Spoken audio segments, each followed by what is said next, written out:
She said, "I'm not the type of girl who cooks and cleans. I'm too good for that." I agreed. Then I stopped doing her laundry, buying groceries, and paying for takeout.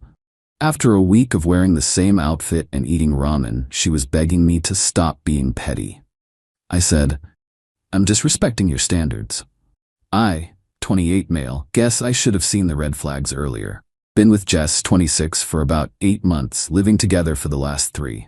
The honeymoon phase was great. She was charming, fun, always looked amazing. But once we moved in together, things started getting interesting. It started small. I'd cook dinner, she'd eat and disappear to watch Netflix. I'd do laundry, she'd grab her clothes without a word. Normal roommate stuff, I figured.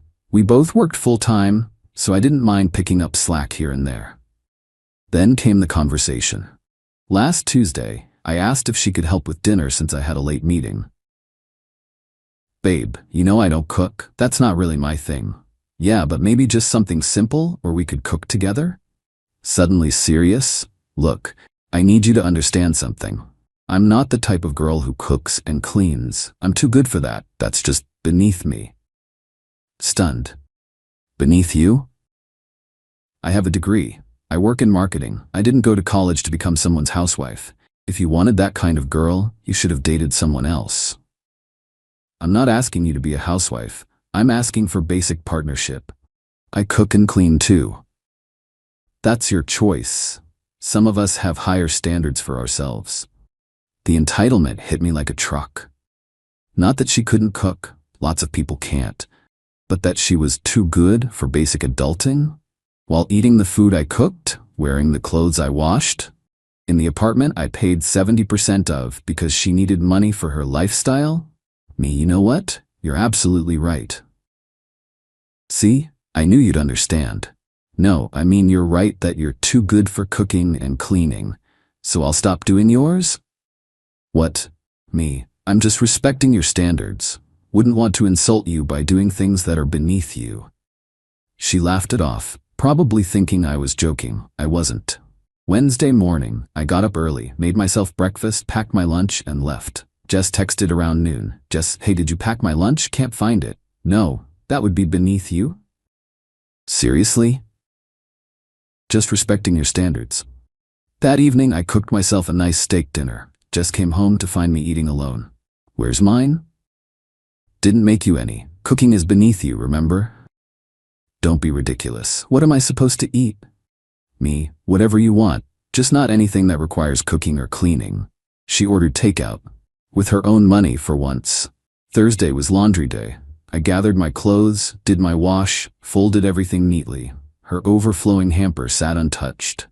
"Did you forget my laundry?" "Didn't forget, just respecting your standards."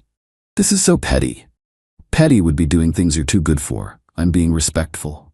Friday, the reality started hitting. She was re-wearing Thursday's outfit. The takeout receipts were piling up on her credit card. Her side of the sink was full of dishes. "Can we talk about this?" "About what?" "You know what? This whole situation." "I'm simply agreeing with you. You're too good for domestic tasks. I respect that.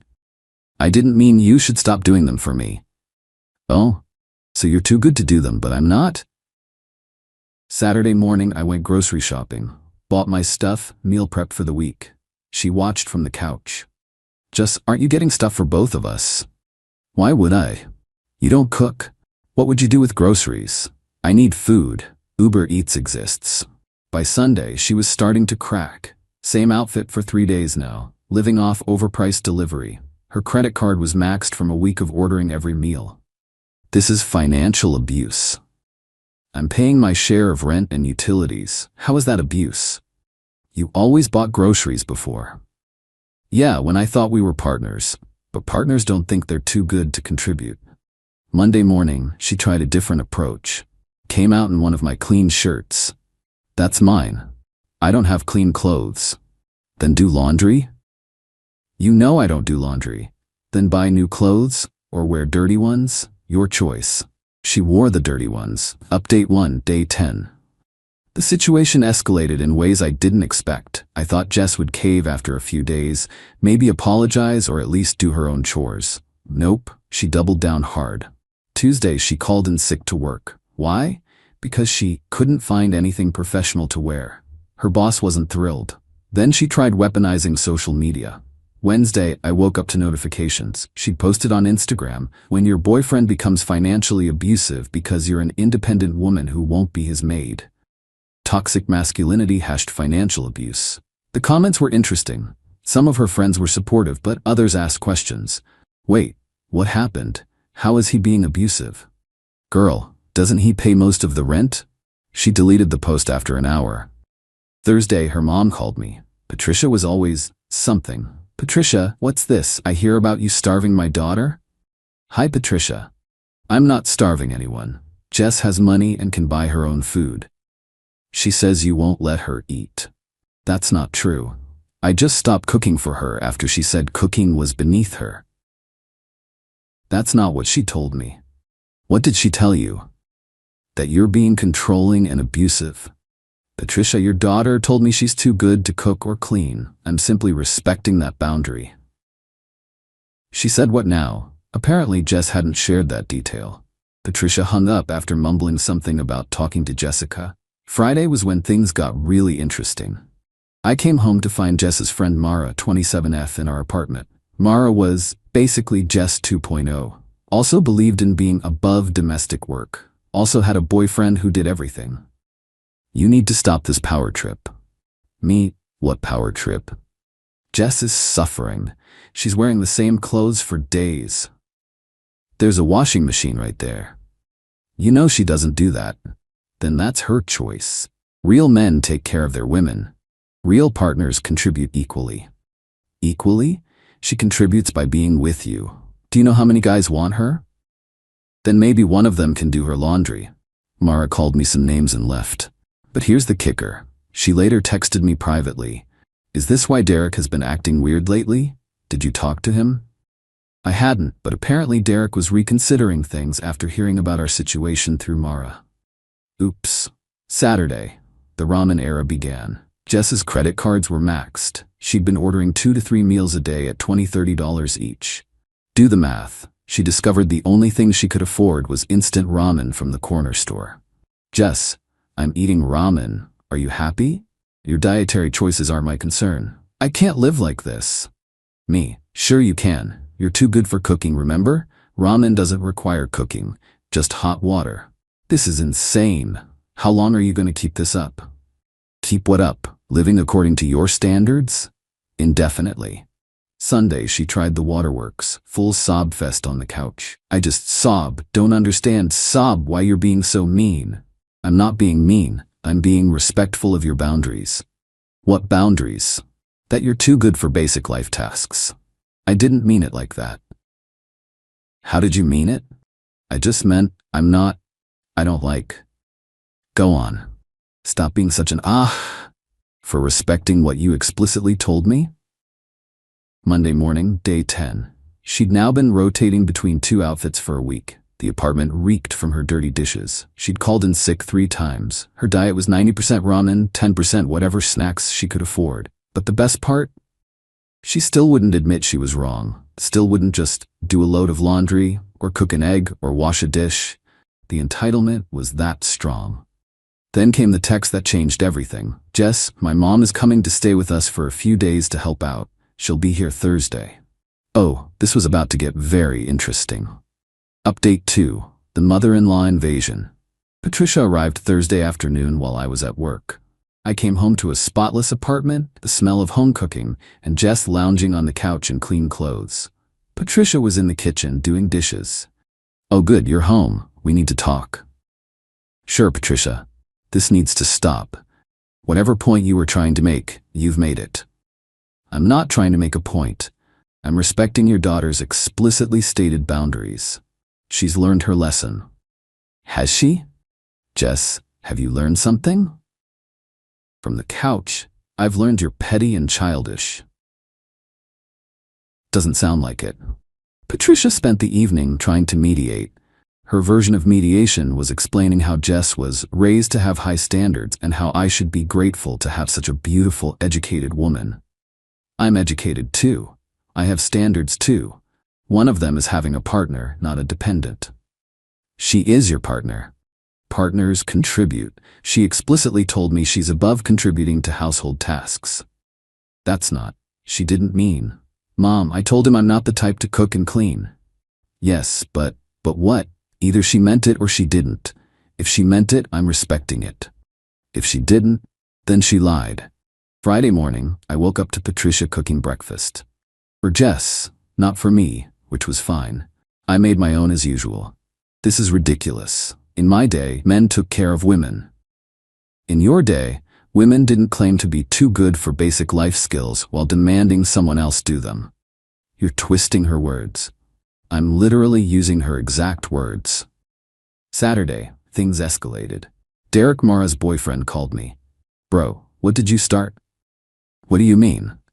Mara saw what you're doing, and now she's demanding I either do everything for her or she's too good for household stuff too. I'm about to lose it. So what are you gonna do? Following your playbook, man. Just did my own laundry. She's freaking out. Good luck. Apparently I'd started a revolution. 3 other guys in our extended friend group were dealing with similar situations after their girlfriends heard about Jess's stance. Sunday, Patricia tried the guilt trip approach. Patricia, you know, Jessica's father always took care of everything for me. Did you tell him you were too good for housework? Well, no. Did you contribute in other ways? I raised our children. Jess and I don't have children, and she doesn't want them because, her words, she's too good to be tied down like that. She said what? Turns out Jess had been telling her mom we were planning for kids soon. Oops, Monday, the confrontation I'd been waiting for. Patricia had been filling Jess's head with advice all weekend. Jess came to me with an ultimatum. Either you stop this childish behavior, or I'm moving back with my parents. Okay? That's it? What do you want me to say? You're an adult. Make your choice. You're supposed to fight for me. Me fight for someone who thinks they're too good to be a partner? Why? Because you love me. I loved who I thought you were, not someone who thinks basic adulting is beneath them. You're really going to let her leave? I'm not letting her do anything. She's making a choice. Patricia, you're destroying this relationship. We know Jess destroyed it when she decided she was too good to be an equal partner. Tuesday morning, Jess started packing. Patricia helped, shooting me dirty looks the whole time. But here's where it got interesting. Jess couldn't pack properly because she'd never learned to do laundry. Half her clothes were disgusting, stained, or smelly. She tried to pack them anyway. Jessica, these clothes are filthy. It's his fault. He wouldn't wash them. You're 26 years old. So, you don't know how to do laundry? Why would I need to? Dear God, what have I created? Final update. It's been a month since Jess moved back with her parents. The fallout has been spectacular. Week 1 at her parents'. According to mutual friends, Patricia lasted exactly 3 days before losing it. See, Jess expected her mom to just do everything for her, like I had been. But Patricia was dealing with her own revelation. She'd raised a daughter who literally couldn't function as an adult. Patricia called me that Friday. I need to apologize. Before? I didn't realize she doesn't know how to do anything. She asked me to make her a doctor's appointment. She's been wearing the same clothes because she doesn't know how to use the washer. She tried to microwave an egg. In the shell. Yeah, that sounds about right. How did you deal with this for months? I loved her. Past tense. I'm making her get therapy and life skills classes. Good luck with that. Week 2. The friend group implosion.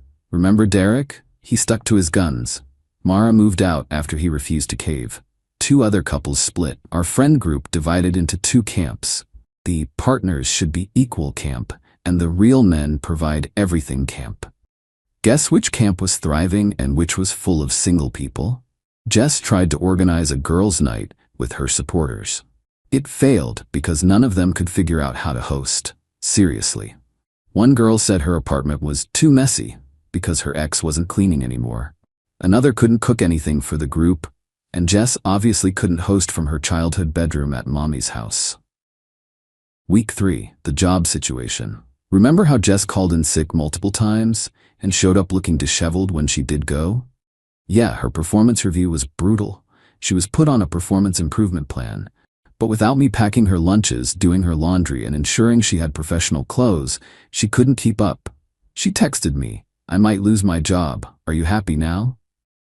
Me, "Your job performance isn't my responsibility. I can't do this without you." Me, "You said you were too good for basic tasks. Was keeping your job one of them?"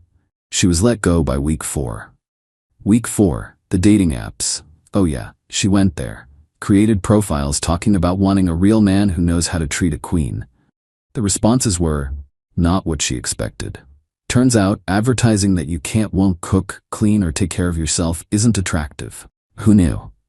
She matched with some guys who seemed interested. Until they realized she literally expected them to do everything while she just existed prettily. One guy she went on a date with told Derek about it. "Bro, she asked me to cut her food at the restaurant because using a knife is not her thing." Present day. I'm doing great. My apartment is clean and stays that way. I'm cooking whatever I want, whenever I want. I've actually started dating a woman from my gym. First thing she said when she came over, "Wow, your place is so clean. You must be really organized." I just laughed. The kicker? Last week, Jess sent me a long text. Summary: she's been in therapy, learning basic life skills, and reflecting on her internalized beliefs about gender roles and self-worth. Her therapist made her realize that being too good for basic tasks was actually a fear of being seen as ordinary or unspecial. She apologized and wanted to meet for coffee to discuss possibly reconciling. My response? I'm too good for that. Blocked her number right after. Sometimes the best revenge isn't elaborate. It's just letting people experience the natural consequences of their choices. She wanted to be too good for basic partnership tasks. Cool. Now she can be too good for them all by herself. Or more accurately, at her parents' house while her mom teaches her how to use a washing machine at 26. The friend group is still divided, but honestly, the guys who stood their ground are all thriving. We've formed a cooking club where we share recipes and meal prep together. It's become a running joke. We're all too good to accept less than an equal partner. Derek met someone new, a chef who owns her own restaurant. Mara tried to get him back last week. He laughed. Actually laughed in her face. As for me, I learned something valuable. When someone tells you who they are, believe them. When someone says they're too good for basic adulting, they're really saying they're too immature for a relationship. And that's fine. They have the right to their standards, and I have the right to mine.